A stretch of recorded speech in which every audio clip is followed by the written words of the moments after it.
Good evening, sir. I'm a lecturer by profession and also a research scholar in Islam and comparative studies. May I know your name, please? I'm Nilima. I respect your great enlightenment, sir, but I have a small qualification to be made. Let us go back to the Bhavishya Purana, Part 3, Khand 3, Adhyay 3, and Slokas 5 to 8. Before going to this, I would just like to mention that maybe you already know, because every prophet who comes in the name of God will fulfill the prophecy which is made for him. So any prophet who fulfills 50% of that prophecy is not qualified to be a prophet. I mean, this is a simple logical thing. So now coming back to the Bhavishya Purana, you talked about the Mleccha leader saying that he is none other than Muhammad. Okay. Now, I accept the first half of the thing, of the sloka you said, but the second 50%, which is still ignored. Now, sir, let me tell you, Mleccha, the word meaning Mleccha, it is derived from Sanskrit dictionary, the meaning, and the meaning means non-Aryan or sinner or wicked person. These are the three different meanings given to the word Mleccha. So, according to this, can Muhammad be a sinner or a wicked person?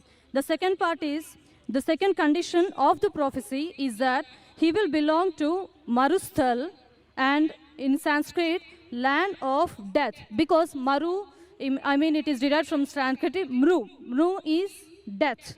And definitely it does not quoting to the land of Arabia, because it is a barren land or it is a battlefield. And next, coming to the third point of it, this prophecy also mentions that Mleccha leader will take bath in Panchagavya and in river Ganges. And it is a common truth. We know that Ganges means Ganga river, and we all know that Ganga is not in Arabia, but it is in India.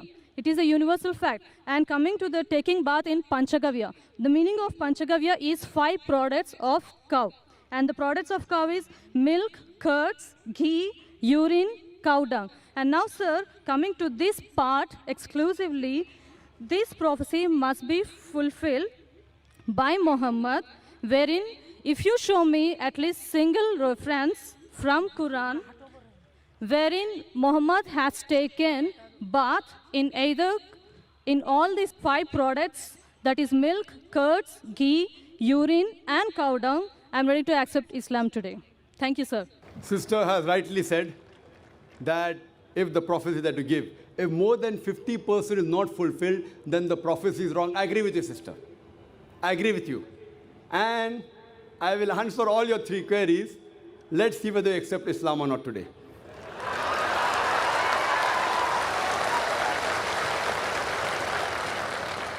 That's a different thing, that you may not agree with the truth. I will speak to you. I agree with you. Mleccha, I agree with you, all your 3 definitions. Mleccha, one of the meaning is non-Aryan, meaning a foreigner. One of the meaning is sinner, one is a wicked person. That's the reason, like the Hindus, they call the Muslims as Mleccha. When they say that, they mean actually wicked and sinner.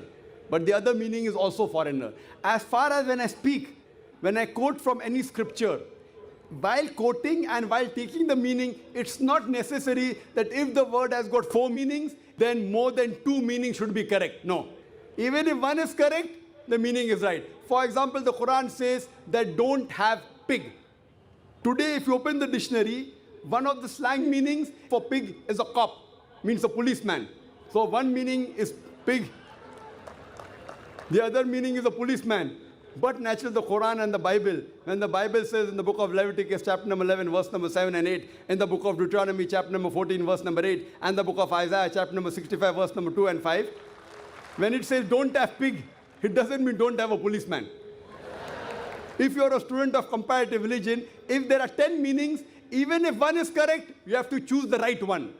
2 may be correct, 3 may be correct, all 10 may be correct. But even if one is correct out of 10, it can fulfill the prophecy. So here I agree with you, sister. Mleccha does mean non-Aryan. To Indian, it will be a foreigner. And I said in my speech when I translated, a Mleccha means a foreigner. Now you want to go in the wrong way and say Mleccha means wicked here. That is a misunderstanding, sister. If you say the Bible says and the Quran says don't have a policeman, that means you're not a student of comparative religion, you are a novice. If any one of the meanings fulfill the prophecy, one more thing, if there's a doubt, there are 10 points I mentioned, all the others can't be refuted. Your second meaning, marustal. One of the marustal I do agree, mar means death, but the other meaning of marustal in Sanskrit is a sandy track. You go back to the dictionary today and open. In our Islamic Research Foundation, we have a Sanskrit dictionary also, sister. I am a student of comparative religion. I do agree, one is a place of death, the other is a sandy track. So why are you taking the wrong meaning? That means you're going out of the way. So if you see the permutation and combination, all the other points I mentioned are 100% correct. Here also, you have to choose the right meaning. So one of the meanings of marustal means a sandy track or a desert. Coming to your third question, and you accepting Islam, inshallah. The third question that I mentioned in the prophecy, that Prophet Muhammad Sallallahu Alaihi Wasallam took a bath in the Panch Garv, in the Ganges.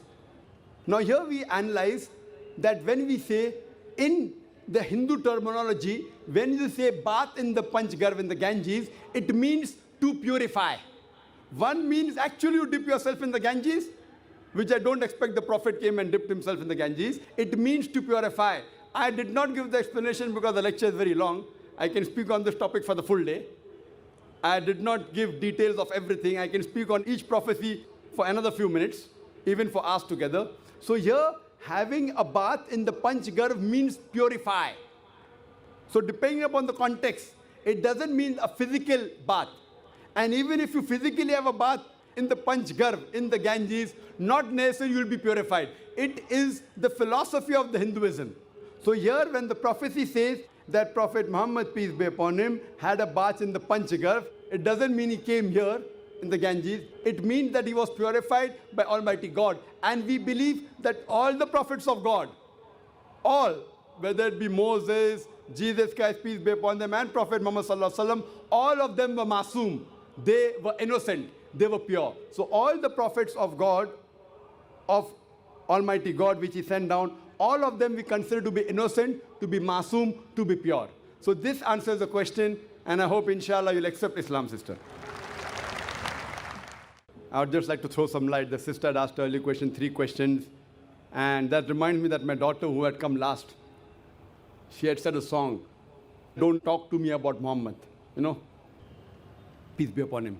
And the coordinator said, please pay attention to the words, what she's saying. And if you heard the words carefully, it's the Sirat of Muhammad Sallallahu Alaihi Wasallam, that once when Muhammad Sallallahu Alaihi Wasallam was going, he finds a companion as a stranger. She starts speaking against the Prophet. Oh, the Prophet Muhammad Sallallahu Alaihi Wasallam is a bad person, don't talk to me. She's telling Muhammad Sallallahu Alaihi Wasallam, that person doesn't know the person is talking to. She tells to the stranger, that person on the road, that Prophet Muhammad is bad, don't listen to him, he causes disharmony, he teaches only about one God, blah, blah, blah. That's what my daughter was saying in that song. Later on, but she says, oh, you're a very good person. But I'm warning you, don't listen to that man Muhammad, peace be upon him. He's a rogue, Nauz Billah. He's a very bad person, Nauz Billah. And so on and so forth. But she says, you're a very good person. You're so kind, you're so loving. Please, may I know your name? Then she says, pardon? What did you say? Am I hearing correct? Your name is Muhammad Sallallahu Alaihi Wasallam? Then she says, Ashhadu an la ilaha illallah wa ashhadu anna Muhammad Rasulullah. So when the traveler realizes that this person is actually Prophet Muhammad, peace be upon him, I have heard from other people that he's the wrong person. This person is so good, she immediately accepts Islam.